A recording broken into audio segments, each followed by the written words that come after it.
गुजरात क्योंकि हमारा गढ़ है, तो जहाँ पे भी वहाँ जाते हैं, एक तरीके से हम देखते हैं कि या तो बीजेपी से जो लोकल लीडरशिप होती है, लोकल मतलब डिस्ट्रिक्ट्स वगैरह की भी बात करूँ, मिले हुए हैं, या तो फिर एक भय की राजनीति है जिसकी वजह से विदाउट चॉइस जो हमारे कार्यकर्ता हैं, उन्हें कॉम्प्रोमाइज़ करना ही पड़ता है। भाजपा का राज है और भाजपा के साथ सर्वाइव करना कोई आसान बात नहीं है। We are very very hopeful कि इस बार कुछ ना कुछ एक्शन लिया जाएगा और बड़ा बदलाव आने जा रहा है गुजरात में भी और पूरे हिंदुस्तान में। तब बचे ना बचे, काडर इंटैक्ट रहना चाहिए। ये कि लोग खुश हैं, ऐसा नहीं है कि लोगों की जिंदगी सवरी है, ऐसा नहीं है कि जमीनी हकीकत कुछ एकदम लंदन पेरिस बन गया है। गुजरात मॉडल जो है वो बिल्कुल एक टोटल फेलियर है। काम करना चाहते हैं पर उनको आगे आने का मौका नहीं मिलता है। उन कार्यकर्ताओं में ही इतने लीडर्स छुपे हैं, इतने नेता छुपे हैं, उनको उभर के बाहर आना चाहिए। गुजरात की जो पार्टी की कैडर है उसे गुजरात के नेताओं से सपोर्ट नहीं मिल रहा है या नेशनल लेवल से नहीं मिल रहा है? तो हो सकता है कि उन्होंने इंडिपेंडेंट जांच करी हो जिससे कि उन्हें इंडिपेंडेंट इंफॉर्मेशन मिली। अदरवाइज इंफॉर्मेशन जो उन तक पहुंचती है या एडवाइस जो उन तक पहुंचती है वो फिल्टर्ड ही होती है। यही हमारी समझ है। पॉलिटिक्स के अंदर पॉलिटिक्स है, उसको शायद इतना नहीं समझे कि वो कैसे झेल रहे थे, और अब जब थोड़ा सा सिस्टम में आए हैं तो देख रहे हैं कि the politics within the politics is worse. वो जमाना तो चला गया कि एंटी इनकम्बेंसी इतनी हुई कि जनता एकदम एक स्वीप में वोट करेगी, बिकॉज यहाँ पे we are not dealing with an ordinary party, we are dealing with the Bharatiya Janata party. We are dealing with very dangerous people and very dangerous situation, and कोई magic wand से नहीं होने वाला है। This will take a lot of effort. That is why I said कि जो लोग तैयार हैं लड़ने के लिए उनको आगे लाना है, जो लोग कॉम्प्रोमाइज्ड हैं उनको पहचानना है और उनको निकालना है। नमस्कार, आप देख रहे हो वाइब्स ऑफ इंडिया। मैं हूं नंदिनी। आज हमारे साथ जुड़े हैं मुमताज पटेल। मुमताज जी, आपका स्वागत है वाइब्स ऑफ इंडिया में। Thank you. मुमताज जी कांग्रेस नेता है, हालांकि हम उन्हें नेता बोलते हैं लेकिन वो खुद एक कांग्रेस कार्यकर्ता खुद को बताना पसंद करती हैं। वो दिवंगत कांग्रेस नेता अहमद पटेल जी की सुपुत्री है और काफी एनजीओज के साथ जुड़ी हुई है भरूच और इन एंड अराउंड एरियाज में, जहां काफी सारा काम किया जा रहा है। और आज हम मुमताज जी के साथ इस बारे में चर्चा करेंगे कि राहुल गांधी जी जो कि थोड़े दिनों पहले अहमदाबाद आए थे, वो थोड़ी सी कांग्रेस नेताओं के बारे में, स्पेशली गुजरात कांग्रेस के नेताओं के बारे में टिप्पणी करके गए थे कि पार्टी में ऐसे कई नेता है कि जो कांग्रेस की आइडियोलॉजी विचारसरणी से जुड़े हुए हैं, और ऐसे भी नेता है कि जो विद इन द पार्टी रहते हैं लेकिन इनडायरेक्टली बीजेपी को बेनिफिट करते हैं। एंड उनका क्लियरली कहना था कि ऐसे नेताओं के बारे में कुछ करना चाहिए। तो मुमताज जी, मेरा पहला सवाल आपसे ये है, आपने काफी प्लेटफॉर्म पे इसके बारे में बात की बट हमें भी बात करना जरूरी लगा।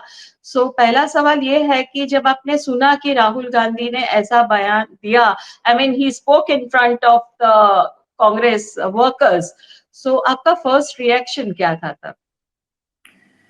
देखिए, फर्स्ट रिएक्शन एक तरीके से खुशी तो वर्ड नहीं है, पर लगा कि हमारे लीडर को एहसास हुआ कि ज़मीनी हकीकत क्या है। और मुझे ज़्यादा वर्ष तो नहीं हुए हैं, मैं पिछले 3 साल से ज़मीन से काम कर रही हूँ, कांग्रेस पार्टी के साथ काम कर रही हूँ। और गुजरात क्योंकि हमारा गढ़ है, तो जहाँ पे भी वहाँ जाते हैं, एक तरीके से हम देखते हैं कि या तो बीजेपी से जो लोकल लीडरशिप होती है, लोकल मतलब डिस्ट्रिक्ट्स वगैरह की भी बात करूं, मिले हुए हैं, या तो फिर एक भय की राजनीति है जिसकी वजह से विदाउट चॉइस जो हमारे कार्यकर्ता हैं उन्हें कॉम्प्रोमाइज करना ही पड़ता है, क्योंकि अगर उन्हें सर्वाइव करना है अपनी आम जिंदगी में तो भाजपा का राज है और भाजपा के साथ सर्वाइव करना कोई आसान बात नहीं है। तो कॉम्प्रोमाइज में भी एक प्रेशर टैक्टिक जो होता है उसकी वजह से भी बीजेपी से मिले हुए होते हैं। ओके। और आपको लगता है कि इस बार राहुल गांधी जी ने ये बताया उसके बाद कुछ एक्शन लिया जाएगा? क्योंकि 1 डेढ़ साल पहले द्वारका में भी ऐसा ही कुछ बयान दिया था उन्होंने। And nothing seems to have happened, कुछ हुआ नहीं ज्यादा। थोड़े लोग छोड़ के चले गए, शायद उनको इंडिकेशन मिल गया कि हम ये पार्टी में हमारा भविष्य नहीं है, शायद वो लोग चल निकल गए, बट अदरवाइज पार्टी की ओर से कोई एक्शन नहीं लिया गया। सो वो वॉक द टॉक, मतलब जो बोलते हैं वो करेंगे या कैसा रहेगा? आप क्या मानते हैं? We are very hopeful. जैसा मैंने कहा कि हमने ये सुना तो नॉट ओनली मी बट मेरे साथ साथ काउंटलेस जो कार्यकर्ता हैं, गुजरात से इतने लोगों के फोन आए, खास करके जब मैंने बातचीत करी कि दीदी बहुत अच्छा लगा कि राहुल जी ने मंच पर से ये बात कही, और अब हमें लगता है कि हमारे साथ हमारे नेता खड़े हैं, वो जानते हैं, समझते हैं कि हम गुजरात में किस माहौल में कांग्रेस के लिए काम कर रहे हैं। और हमें भी प्रेरणा मिली, तभी हम लोगों ने भी आवाज उठाई कि जी हम लोग ये सब जानते हुए जमीनी हकीकत, और इसी वजह से शायद कांग्रेस पार्टी जो एक कॉम्प्रोमाइज कुछ लोगों का बीजेपी के साथ रहा है कि बीजेपी के इशारे पर सब चलता है, जिसकी वजह से जमीन पे जो असली मेहनती कार्यकर्ता है, जो असली में कांग्रेस की विचारधारा के साथ जुड़ा हुआ है, वो नुकसान खाता है और कांग्रेस पार्टी हारती रहती है। ओके। और आपको लगता है कि जो एआईसीसी का अधिवेशन है अप्रैल 8th एंड 9th को और सीडब्ल्यूसी की मीटिंग है, उससे पहले कुछ एक्शन इनिशिएट होंगे? जी बिल्कुल, वी आर वेरी होपफुल। तभी पहले हमने दबी आवाज में शायद सुना था, पर इस बार जिस तरीके से राहुल जी ने मंच पर से खुल के बात करी और कहा कि हम एक्शन लेंगे, तो yes we are very very hopeful कि इस बार कुछ ना कुछ एक्शन लिया जाएगा और बड़ा बदलाव आने जा रहा है गुजरात में भी और पूरे हिंदुस्तान में भी। मुमताज जी, कांग्रेस एक कैडर बेस्ड पार्टी रही है, लेकिन ऑफ लेट गुजरात में और एल्सवेयर इन द कंट्री, हम गुजरात पे फोकस ज्यादा करेंगे, कि नेताओं की पार्टी बन गई है। और यदि अब कुछ सिलेक्टेड नेताओं के सामने एक्शन लिया जाएगा, तो व्हाट डू यू थिंक के कितने नेता बच जाएंगे कांग्रेस पार्टी गुजरात में? नेता बचे ना बचे, कार्डर इंटैक्ट रहना चाहिए, क्योंकि कार्डर अभी भी हमारे हमारे पास है। बस कार्डर को किस तरीके से जोड़ के आगे लेकर बढ़ना है, वो नेता का काम रहा है, और शायद वहीं पे हम मार खा रहे हैं। कांग्रेस पार्टी सेवा दल, आप जानते हैं कांग्रेस पार्टी में बहुत अहम भूमिका निभाती है। अगर सेवा दल को फिर एक्टिवेट किया जाए, जैसे 80s 80s में होता था, जी। जैसे 70s में होता था, तभी आपको दिखता था कि एक कार्डर बेस्ड पार्टी थी। अगर इन सबको एक्टिवेट किया जाए और काम पे लगाया जाए, तो बिल्कुल हम देखेंगे कि माहौल बदलेगा। गुजरात जो स्टेट है 30 वर्ष से भाजपा के नेतृत्व में रहा है, भाजपा की सरकार रही है, और एंटी इनकम्बेंसी बिल्कुल आई है, पर लोगों को शायद एक नो ऑल्टरनेटिव, टीना फैक्टर जो नजर आ रहा था कि कोई ऑल्टरनेटिव नहीं है, तो भाई आप भाजपा के लिए वोट करते रहे। खास करके जब एक गुजराती प्राइड आता है कि हमारे गुजराती प्रधानमंत्री हैं, तो वो जाहिर है जी। कुछ ना कुछ गुजरात के लिए करेंगे। तो उस होप में, उस उम्मीद में भाजपा को बार बार वोट किया जाता है। ऐसा नहीं है कि लोग खुश हैं, ऐसा नहीं है कि लोगों की जिंदगी सवरी है, ऐसा नहीं है कि जमीनी हकीकत कुछ एकदम लंदन पेरिस बन गया है। गुजरात मॉडल जो है वो बिल्कुल एक टोटल फेलियर है, सिर्फ बाहर की चमक है, असलियत हम सब जानते हैं कि वहां पे क्या है। पर जब तक कांग्रेस पार्टी एक स्ट्रॉन्ग ऑल्टरनेटिव, एक स्ट्रॉन्ग फोर्स अपने आप को नहीं दिखा पाएगी, जब तक हम लोग हमारे कार्यकर्ताओं को सही डायरेक्शन नहीं दिखा पाएंगे। कार्यकर्ता तो काम करना चाहते हैं, पर उनको आगे आने का मौका नहीं मिलता है। उन कार्यकर्ताओं में ही इतने लीडर्स छुपे हैं, इतने नेता छुपे हैं, उनको उभर के बाहर आना चाहिए, और उनको निकालेंगे जो हमारे डिसीजन मेकर्स हैं। पर बहुत जगह पे ऐसे होता है कि रॉन्ग इंफॉर्मेशन ऊपर तक जाती है, जिसकी वजह से डिसीजंस जो है गलत हो जाते हैं। सो वो ऊपर तक रॉन्ग डिसीजन कैसे जाती है? मतलब फिल्टर गलत हो जाता है कि what happens? Filter to quite an extent is compromised also. मैंने जैसे कि जी। कहा कि बहुत ऐसे लोग हैं जो भाजपा के इशारे पे चलते हैं। भाजपा ने बोला कि हमारे उम्मीदवार के सामने इनको टिकट दे दी जाए, तो जो सही उम्मीदवार है वो रह जाता है, और कुछ लोगों के इशारों पे certain wrong people get a ticket, और जो जिन्होंने हारना ही है, पर हारना क्यों है? क्योंकि भाजपा को जिताना है, और इसी तरीके से ओके। भाजपा जीतती जा रही है। प्लस गुजरात में एक कांग्रेस कार्यकर्ता को सर्वाइव करना कोई इतना आसान नहीं है।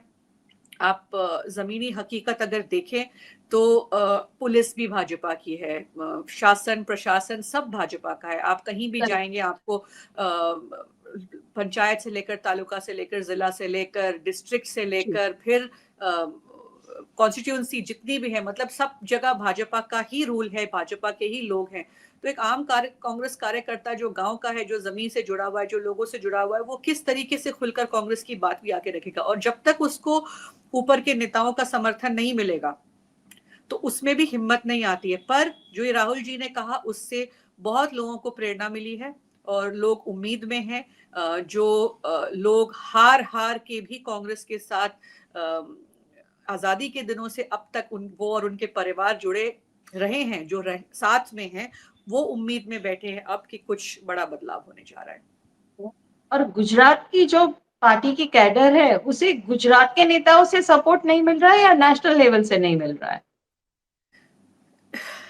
आई थिंक जो मेरी समझ है, एक स्टेटस को आ गया है कि जी। आई थिंक ऑपोजिशन में बैठना is very comfortable, okay. with BJP.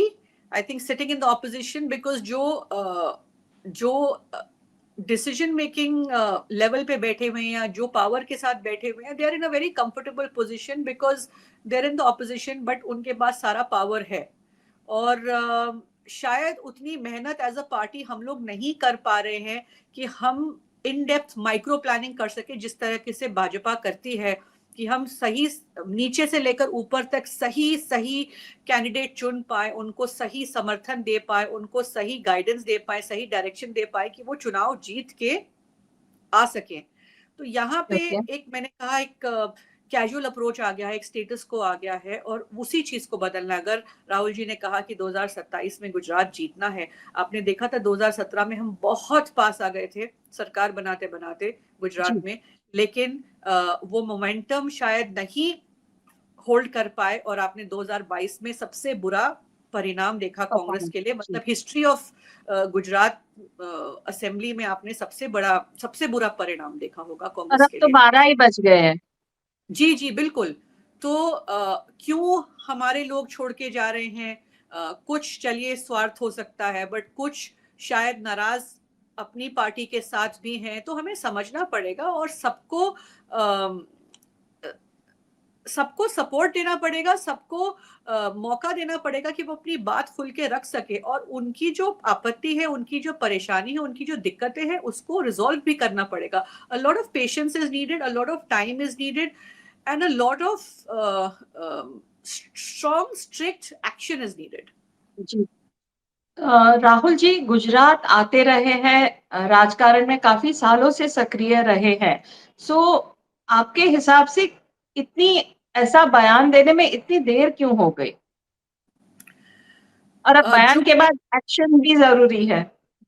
जी, तो हो सकता है कि उन्होंने इंडिपेंडेंट जांच करी हो जिससे कि उन्हें इंडिपेंडेंट इंफॉर्मेशन मिली। अदरवाइज इंफॉर्मेशन जो उन तक पहुंचती है या एडवाइस जो उन तक पहुंचती है वो फिल्टर्ड ही होती है। यही हमारी समझ है। जी। मुमताज जी, पॉलिटिक्स आपके रगों में है। क्या जब अहमद भाई पटेल थे तब उनके साथ कभी भी पॉलिटिक्स का डिस्कशन होता था क्या आपका? पर्सनल नहीं, बट जी सुनते थे, समझते थे, वर्किंग्स तो हम देखते ही थे, पर उन्होंने दूर रखा था हमें। रुचि थी, इस वजह से कान लगा के काफी देखते थे कि हो क्या रहा है। That address was an address full of action. जी। 23 मदर टेरेसा क्रेसेंट मतलब एक हब था जहाँ पे कॉन्स्टेंटली 24 आवर एक्शन चलता था, एंड नॉट ओनली गुजरात, मतलब पूरे देश का जो बहुत सारी मतलब डिसीजंस हैं या फिर मीटिंग्स हैं, लोगों का आना जाना, तो देखा बहुत कुछ है।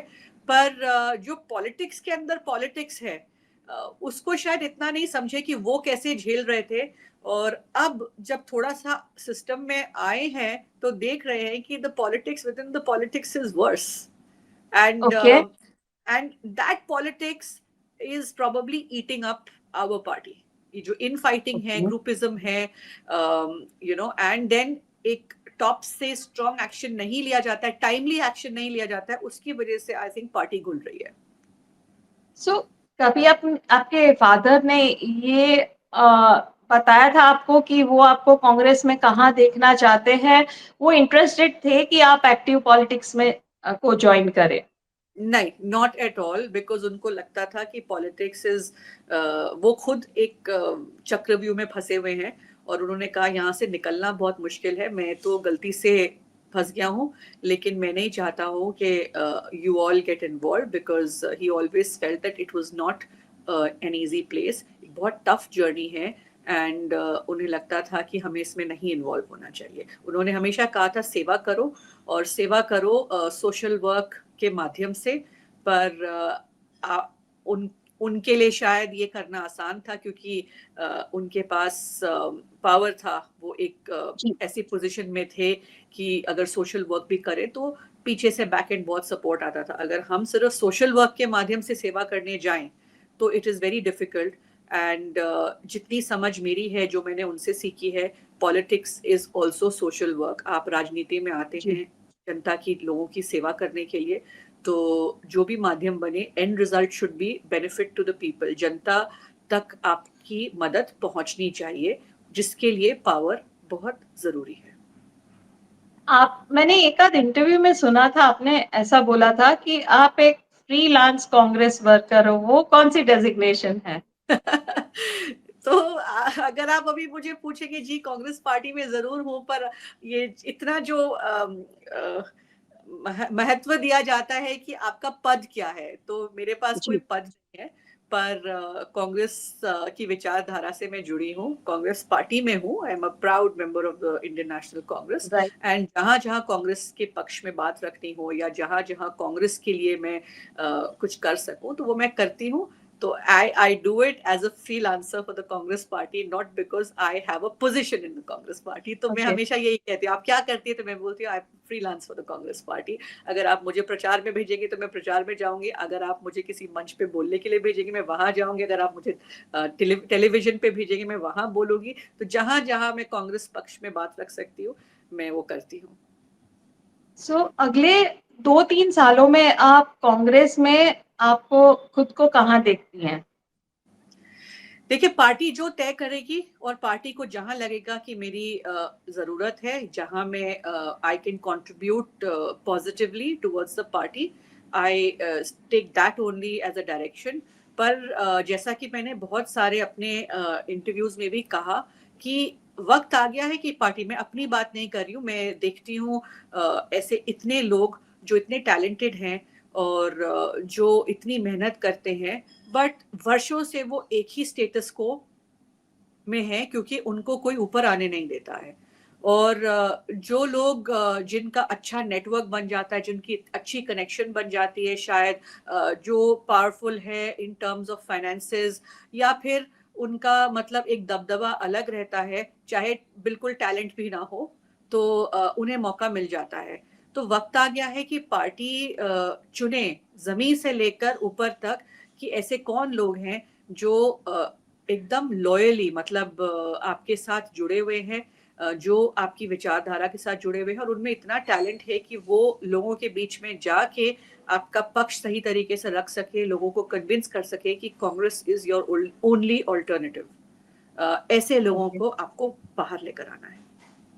अ, क्या अभी कांग्रेस में ऐसा सिस्टम है कि स्पेशली आप हो या आपके जैसे और कांग्रेस लीडर्स या कार्यकर्ता ही बोल लीजिए, कि राहुल गांधी जी या सोनिया गांधी जी को डायरेक्टली जाके बात कर सके, आपके दिल की बात कर सको उनसे? और आप राहुल गांधी जी को लास्ट कब मिले थे 1 to 1? To be honest, one to one as such मौका नहीं, पर जी। सभाओं में या फिर कोई सोशल ओकेजन हो, गैदरिंग हो, वहां पे मुलाकात हो जाती है। मिसेस गांधी हैं, प्रियंका जी हैं, सबसे बातचीत होती है। मेरे पास I can say I have the privilege कि मैं डायरेक्टली एक्सेस कर सकती हूँ, पर वो मैं कर सकती हूँ, हमारे कार्यकर्ता सबको ये एक्सेस नहीं मिलता है।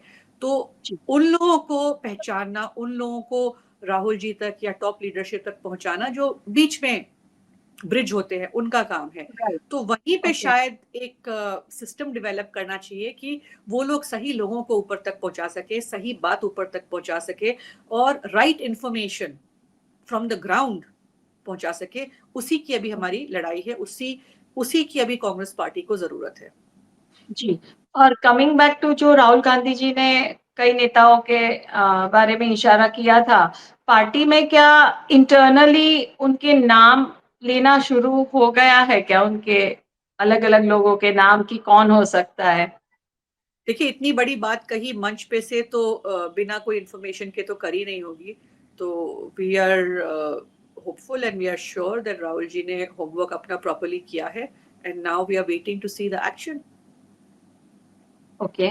और नियर फ्यूचर में म्युनिसिपल कॉर्पोरेशन इलेक्शंस आ रहे हैं, 8 म्युनिसिपल कॉर्पोरेशंस के, एंड 27 में असेंबली इलेक्शंस भी है। आम आदमी पार्टी ने थोड़ा अच्छा परफॉर्मेंस किया हुआ है इन द पास्ट, तो आप क्या मानती है कि कांग्रेस को अलायंस में इलेक्शन लड़ना चाहिए, whether it is municipal corporation election या असेंबली इलेक्शंस? देखिए, not at all, this is my personal opinion.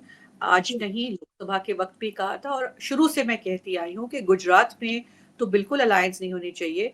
Delhi में गलती हुई थी 2013 में, जब आम आदमी पार्टी के साथ मिलकर पहली जो सरकार बनाई थी, शीला दीक्षित जी जब हारी थी, जी। और हमारे कांग्रेस पार्टी के 8 विधायक थे, तो उन्होंने आम आदमी पार्टी का को समर्थन दिया, इसी होप में राइट। कि हम लोग भी असेंबली में साथ रहेंगे, सरकार में साथ रहेंगे, तो अपनी जनता के लिए कुछ कर सकते हैं। पर अगले चुनाव में कांग्रेस जीरो पे आ गई। तो आम आदमी पार्टी ने हमेशा बीजेपी की एक बी टीम की तरह काम किया है, कांग्रेस के ही वोटर्स खाए हैं, कांग्रेस के ही वोट्स लिए हैं।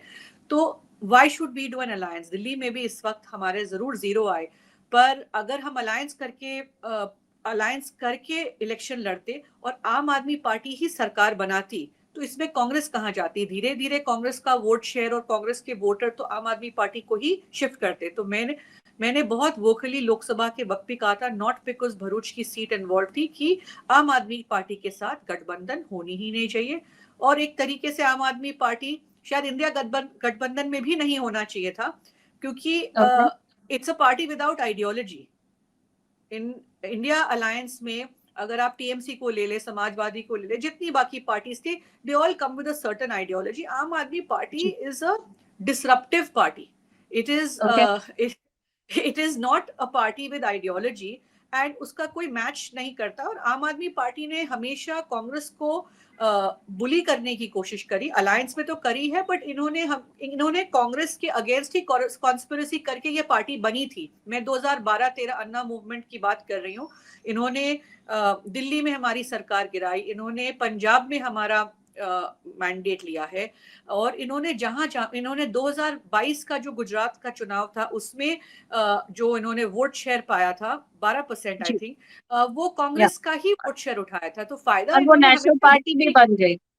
जी जी, नेशनल पार्टी भी बनी। इन्होंने फायदा बीजेपी का किया। अभी रिसेंटली हरियाणा चुनाव में भी बड़े सही टाइमिंग पे अरविंद केजरीवाल जी को बेल मिली, एंड अलायंस नहीं करके इन्होंने कांग्रेस पार्टी से 1% वोट शेयर ले लिया, और हम लोग सरकार बनाते बनाते चूक गए। 0.75 परसेंटेज वोट से we lost the chance to make a government. So Aam Aadmi Party के साथ अलायंस करना means Congress is digging its own grave.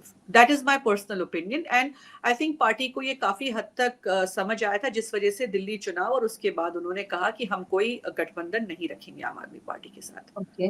और मुमताज जी, 3 सालों में आपने पॉलिटिक्स विद इन जो पॉलिटिक्स है, राजकारण के अंदर का राजकारण, वो भी देख लिया है। तो आपके हिसाब से क्या रीजंस है, 2-3 की रीजंस है कि कांग्रेस इन गुजरात वो भाजपा को नहीं हरा पा रही है, नहीं हराती है? एंड दूसरा कि कोई ऐसी जादू की छड़ी है कि हम कांग्रेस को पावर में देख सके 2027 में? देखिए, वो जमाना तो चला गया कि एंटी इनकम्बेंसी इतनी हुई कि जनता एकदम एक स्वीप में वोट करेगी, बिकॉज यहाँ पे we are not dealing with an ordinary party, we are dealing with the जी। भारतीय जनता पार्टी। एंड 10 साल का जो केंद्र शासन रहा है भारतीय जनता पार्टी का, अभी 11 साल हो रहे हैं, और जो नियरली 30 वर्ष गुजरात में रहा है, एक जी। तरीके से सब कुछ इनके कब्जे में है।